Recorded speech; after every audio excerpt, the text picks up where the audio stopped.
Hello, everyone. Hope you're all doing well after a very big Packers win. I'm Olivia Reiner. This is my very first Facebook Live. So welcome, your debut. Joined by Ryan Wood. So thank you so much for having me. Hopefully you don't mind having a new face around here. But Ryan, we have a lot to talk about. Yeah, you picked Not a a good whole one lot to of start time. on. Yeah, I'm thinking maybe Packers are 1-0 because now that there you go. I'm it here. was your presence, yes. Yeah, so let's talk about that last drive. What did you see there? How did you see things unfold? The bizarre thing is that, so they have a lot of experience, obviously, in these situations. I mean, the very first thought is you look up and you see 67 seconds. That's a lot of time for Aaron Rodgers. But the first play is a handoff to Ty Montgomery. They looked up and they saw 3 timeouts for the San Francisco 49ers, and they didn't want to give the ball back. So they're just trying to get to overtime. Ty Montgomery breaks it to the outside, gets a lot of positive yards, and everything snowballed from there. Frankly, it might have been a season-saving win. I mean, it might have been a season-saving run. Who knows what happens in overtime? So the Packers teetered on the edge tonight. They came out on the right side. Did that delay the inevitable? There's a lot of issues to work out. But going into the bye, it's a lot better to go in 3-2-1 than 2-3-1. It's a huge difference. Absolutely, and Aaron Rodgers says he didn't want to call it a must-win game. I know all week we've been kind of referring to it as a must-win game. How would you characterize this? I think that if they would have lost tonight, the season effectively would have been over. I mean, you look at the next 5 games, they're doing good to win 2 of those at best. I mean, they very well could go 1-4. They could go 0-5. It's a brutal stretch coming up. They had to win tonight, and if they didn't, again, it might just be delaying the inevitable. There's a lot of issues to still work out, but they had to win tonight. They did. It's a character-building win. But you don't really want to have character-building wins against teams that are 1-5 and on their backup quarterback at home in prime time. So there's some relief, I think, after this game, but there's a lot of problems to address too. And you mentioned those problems. A lot of those problems came in the first half. I did see you mention earlier on Twitter that Mason Crosby was not one of those problems, and he had a huge storybook fairy tale ending, however you want to call it. It was a hell of a rebound. I mean, it's what he needed to do. He came back and he made all 7 of his kicks tonight, including the last one. Made a 51-yarder. Some of the comments here, softest team in the NFL.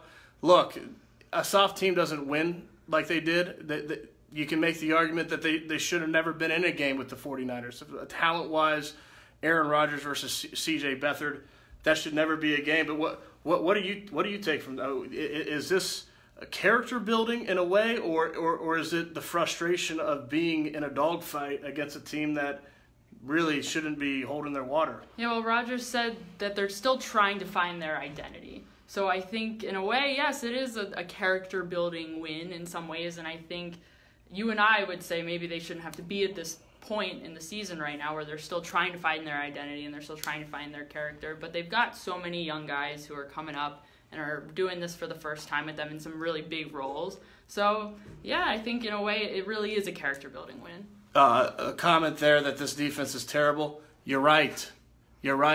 Mike Pettin said he didn't put a lot of stock in being 4th in the league in yards coming in tonight. Maybe he knew something. Because what they did tonight was for a half, they made C.J. Beathard look like Steve Young. Steve Young was in the building. They made it look like Steve Young was on the field. And that's not what, this wasn't Jimmy Garoppolo. This wasn't a franchise quarterback. They gave up 10 yards per play in the first half. They can't keep living like that. And yards had actually been one of the things that they, 4th in league in yards going in. They could hang their hat on yards. Not tonight. So there's a lot of problems. They did recover, and they only gave up, 6 points in the second half? Yeah. Similar to Week 3 against Washington when they gave up a ton of points and then recovered for the second half. This time they did come back and win against a team that isn't as good as Washington. But you got to put 2 halves together. Right, and as Tom Silverstein was writing in his column earlier today, this is sort of we're seeing a trend now. We're seeing that the defense can't stay consistent through 2 halves. It's always a little better one half and not so much the second half, depending on the order. The order is sort of jumbled across the 5 games now that they've played against they've played against other teams when the other team scores, unlike Buffalo. Yeah, like Gary says, 1 half bad, 1 half good. You're right. It was a tale of 2 halves. The problem is you should have 2 good halves against a team like the 49ers, and they didn't. Tony Brown, will he get cut this week? Another killer penalty, this one on special teams. He had a bad penalty in Detroit last week. I don't think he'll get cut, but he's got to play smarter, doesn't he? Yes, and Ryan, you were talking a lot about discipline this week. Discipline. Right. This was something that they needed to figure out early on, and it didn't seem that way. Penalties hurt him again. They did better with turnovers. They got a special teams turnover. Clinton Dix forced a fumble. They did better with turnovers, but penalties hurt him again. And they weren't just they were drive-killing penalties. They were field position-changing penalties, really bad penalties that good teams can't afford to make. Kentrell Bryce, he did. I'll be honest. Marquise Goodwin ran by him like he was standing in mud. So, I mean, obviously he continues to struggle covering the deep pass. I thought he recovered a little bit from that. He was a good tackler tonight. That's always hit and miss with Kentrell Bryce. Some nights he's a good tackler, some nights he's not. But he's got to be able to play the deep ball better. When you have Marquise Goodwin, that kind of speed against a linebacker and Blake Martinez, you have to know as a safety, you're the safety net.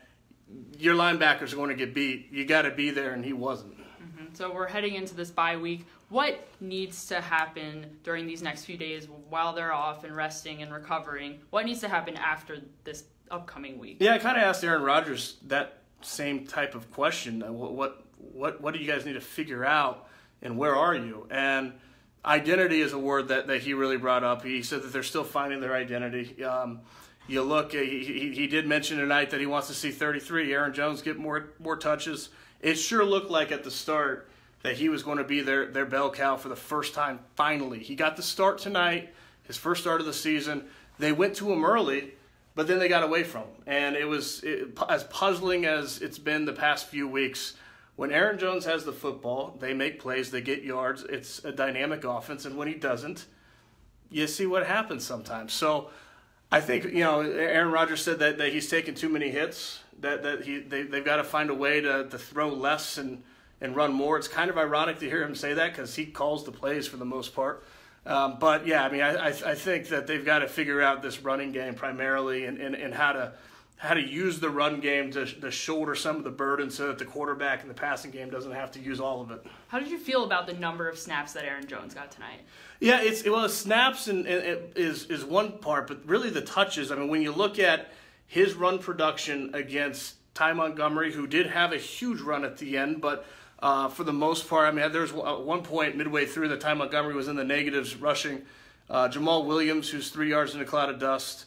There's just such a big difference that it's hard to put your finger on why he doesn't get the ball more, and it really is touches more than snaps. But I mean, clearly, I think going into these next 5 games, when the teeth of their schedule really ramps up, that's when they need to really lean on a guy as dynamic as Aaron Jones. Yeah, certainly a lot of football ahead of them, a lot of tough football ahead of them, and of course we will be on the road and covering all of it along the way. Ryan, thank you so much for having me. It was a pleasure to join you. Absolutely. Welcome aboard. Thank you so much. I'm happy to be here. First game tonight. Yeah, this was it. This is my first Lambeau experience, so I got a lot. Got to meet a lot of people, got to run around at the tailgate for a little bit and shake some hands with some fans, which was awesome. So, but yeah, interesting win. Important win. They had to win it. It was a requisite. They needed to win this one. Again, might just be delaying the inevitable because if they don't get a whole lot better coming out of the bye, it's not going to matter. Yeah, they're going to have a lot of losses in November, but they could not lose tonight. They didn't. So they still have a fighting chance, and that's better than nothing because they were staring at nothing tonight. Yeah, well, we will certainly see soon if they're able to ramp it up after the bye week. So thanks, guys, for tuning in. For Ryan Wood, I am Olivia Reiner, and we will see you next time.